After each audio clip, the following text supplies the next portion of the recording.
Retiring with $1 million is easier than you think. What if I told you that building a $1 million RSP portfolio is more about consistency than about luck or even making a lot of money? This video will briefly break down and walk through the mindset, assumptions, and savings needed. I've spent the last 5 years chatting with Canadians, like half the questions from younger folks involving how much to save for retirement, and I guess half questions from older folks would be wondering how to live off of their current earnings through retirement. Here's the scary part. So I guess depending on which sources you believe, the average Canadian retiree has like $272,000 in retirement savings. That's a scary number. I'm going to show you how easy it is to save $1 million by the time you retire.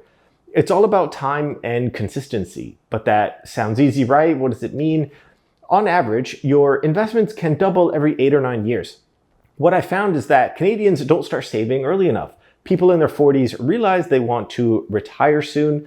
So I guess that's like they want to start investing. That's 20 or 25 years away. If you start saving at 40 years old, but then let's say you only have $500,000 by the time you're 65. I know it sounds simple. We don't have a time machine, but all you needed to do to have $1 million was to start saving 8 years earlier. So my assumption is every person should start retirement planning by 30 years old. That's a reasonable age to me. You spend your 20s growing your career, repaying your student debt, you blow money on a wedding in your 20s. Now that you're 30, you get those expensive life moments out of the way. You have to start thinking about the golden years, I guess the final years of life where you get to enjoy the fruits of all your labor. Let's look at an investment calculator. I'm going to assume the average market return is 9%. I'm going to assume that you can invest for 35 years. If you start at 30, you can easily retire by 65. However, at what point would your investments hit the magical $1 million mark? The average Canadian makes $65,000 a year. Ideally, you could save 10% into your RSP. So let's say $6,000 a year or $500 per month. This is a reasonable amount that at 30 years old, you could start doing. So let's set the stage. You're 30 years old, you put $500 into your RSP per month, you have $5,000 to start, and you start saving for the next 35 years. Remember, you also get the RSP deduction when you file your taxes, so it's a nice boost that you can add to your cash savings or your TFSA. Even though the average market return is 10%, I'm going to assume a conservative 9%.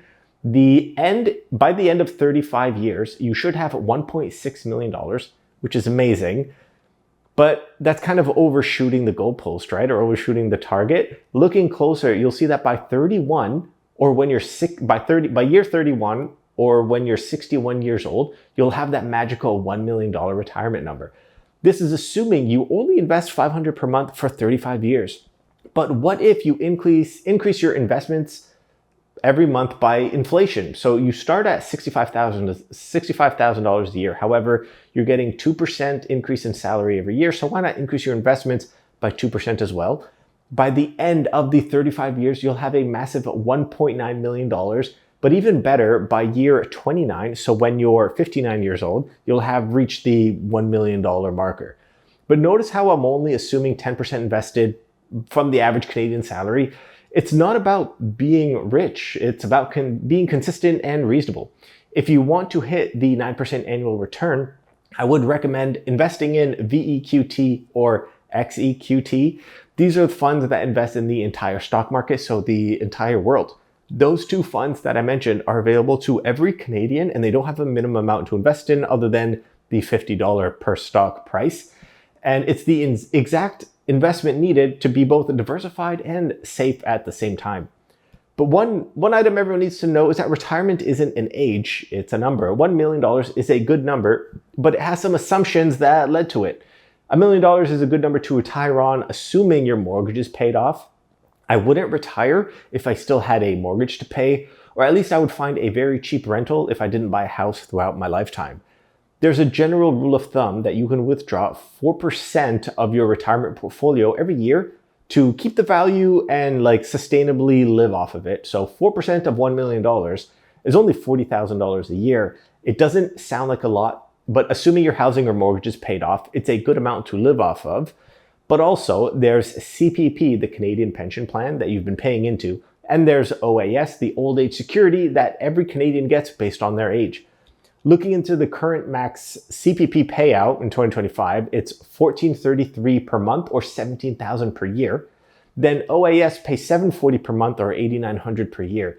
That's an additional $26,000 in government benefits added to your $40,000 withdrawal. So you'll have a very comfortable $66,000 in retirement. But if you remember, like the OAS and CPP will likely increase every year with inflation, so maybe the payments will be closer to $35,000 or $40,000 by the time you retire. That's it for this video. I hope it makes people feel a little less stressed about not starting to save in their 20s. It's a little unrealistic to start saving during those earlier years. You have to save for a house or pay off debt or waste money on your first car, or worst of all, if you spend money on a wedding, gross.